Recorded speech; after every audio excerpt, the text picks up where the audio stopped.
سنو امید نہ چھوڑو، شاید اگلی دعا کے بعد اللہ کن کر دے۔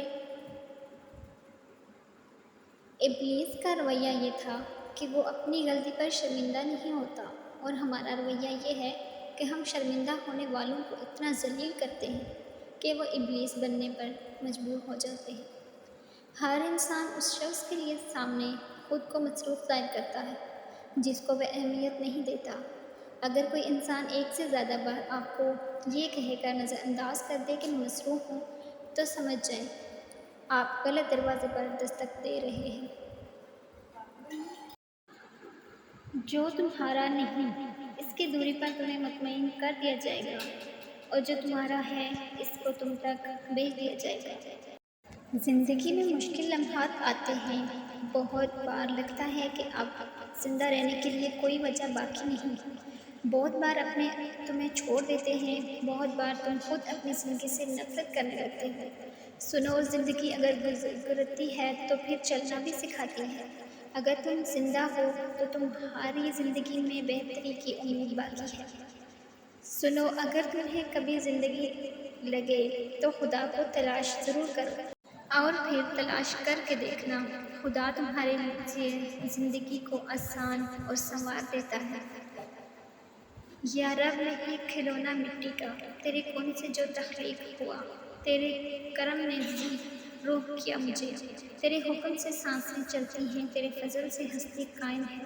تو اول ہے تو ہی آخر، تو ظاہر ہے تو ہی باطن، ایک اور کرم فرما دے مجھ پہ، میرے سارے زنگ اتار دے یا رب، اور اپنا رنگ چڑھا دے مجھ پہ، آمین۔ خاموش لوگ دراصل اللہ کے خاص بندے ہوتے ہیں، الجھاؤ ان کی فطرت کا خاصہ نہیں ہوتا۔ اگر ان پر زیادتی یا ظلم مسلط کر دیا جائے تو وہ محض وضاحت دے کر خاموش ہو جاتے ہیں، کیونکہ ان کا مقدمہ لڑنے والا اللہ خود ہوتا ہے، اور فرشتے اس کے حق میں دعائیں کرنے والے ہوتے ہیں۔ ہم جان ہی نہیں پاتے کہ خاموشی لوگ کتنے طاقتور اور اختیار کے مالک ہوتے ہیں۔ غلط ہو جائے تو یہ بھی یہی سوچو کہ ٹھیک ہو جائے گا۔ مایوسی سے ہارنا نہیں چاہیے، بلکہ مایوسی کو ہرا دینا چاہیے۔ امید بڑے کام کی چیز ہے، اسے سنبھال کر رکھنا چاہیے۔ ماں کو دیکھتا تو دل بول اٹھا، فَبِأَيِّ آلَاءِ رَبِّكُمَا تُكَذِّبَانِ۔ جب کانوں کو غیبت سننے کی لت لگ جائے تو چغلی زبان کا چسکا بن جاتی ہے، اور کینہ دل کا سکون۔ توبہ صرف گلٹ محسوس کرنے یا "آئی ایم سوری" کہہ دینے سے کا نام نہیں، یہ راستہ بدلنے کا نام ہے۔ یقین گہرا ہو تو ہر انشاءاللہ الحمدللہ بن جاتا ہے۔ ہر وہ شخص جو آپ کے سامنے دوسروں کی برائی کرتا ہے، اس سے یہ امید کبھی نہ رکھیں کہ وہ دوسروں کے سامنے آپ کی تعریف کرے گا۔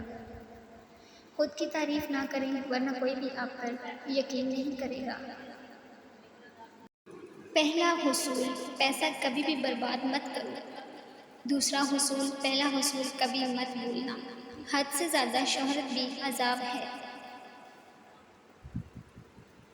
غصے کی حالت میں کبھی کبھی برے الفاظ کا استعمال نہ کریں، کیونکہ آپ کا غصہ کچھ ہی دیر میں ٹھیک ہو جائے گا، لیکن کسی کو آپ کے الفاظ سے لگنے والے زخم ساری زندگی بھر نہیں سکتے۔ حملہ کرنے والے دشمنوں سے مت ڈرو، بلکہ چاپلوسی کرنے والے دوستوں سے ڈرو۔